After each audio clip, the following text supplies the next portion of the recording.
喂，你好，我是早晨你救的那个罗大淼。啊，我们的手机好像拿错了。是的，你在哪儿啊？市人民医院急诊科。你怎么了？没有，我是医生。哦，急诊特别忙，走不开。你能不能？那我下班过去找你吧。啊，好的，那就麻烦了。我还没见到他人呢。别等我吃饭了。啊，好。医生你好，我想问一下罗大淼医生在哪儿？你找他干嘛？方医生，方医生，内科那边有一个急诊，您跟我来一趟吧。好的，好的。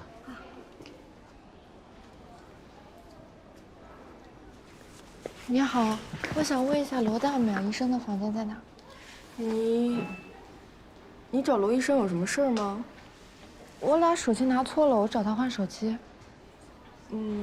那这样您先坐在那边等一下吧，一会儿我让罗医生过来找你。行，那麻烦了，谢谢。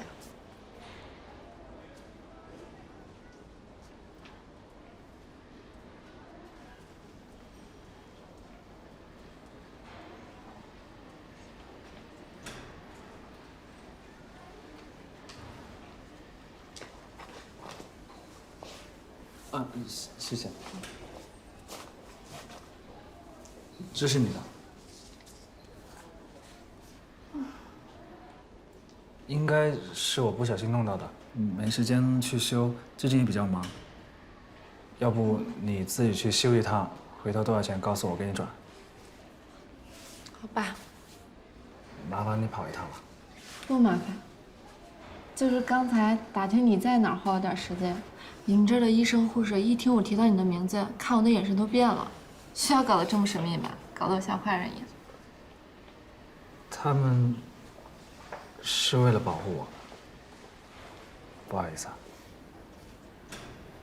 哦，你下午有一通电话，我接了，对方劈头盖脸就是一通乱骂。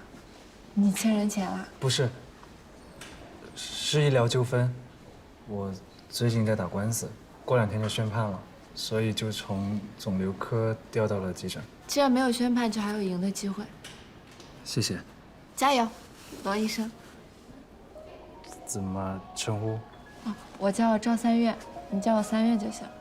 拜拜。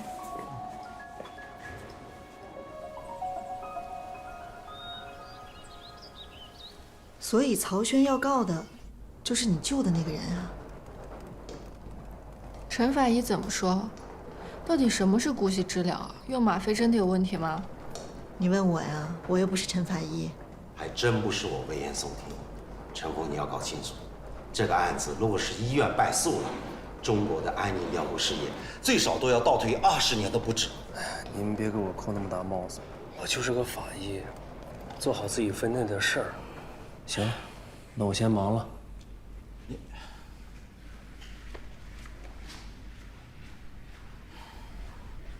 前面就是超级寄存处，一个让人头大的地方。为什么？有很多遗体啊都是超级存放，没位置了，外来的遗体啊就只能拒收，或者说协调到其他地方。原来人死了也会被嫌占地方。而且遗体时间越长，难度越大，成本也越高。不是做了深度防腐吗？哎，在时间面前，任何防腐手段都是浮云。你即使保存的再好，也会有变色啊、脱水的现象发生。可超前寄存不是你负责吧？能者多劳嘛。你真厉害。我有动力的嘛。什么动力啊？来了。三月在。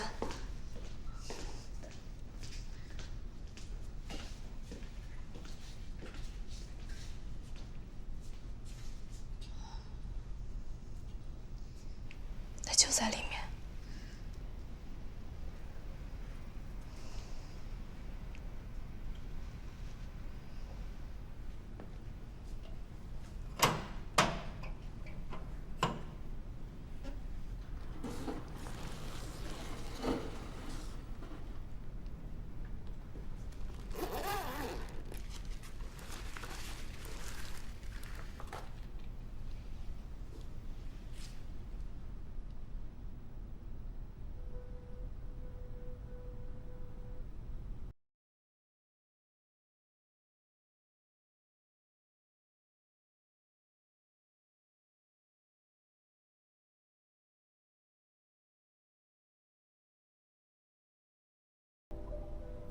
往生者宋雅迪，38岁。1年前车祸去世后，丈夫柯一朗患上了严重的抑郁症。他拒绝火化妻子的遗体，每晚借酒消愁，以此来逃避伴侣已经不在的现实。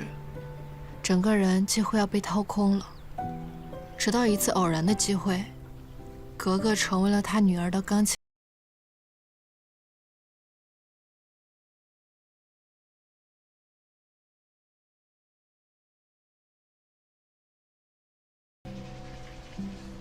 我听杨玲说，你经常会去超级寄存那边。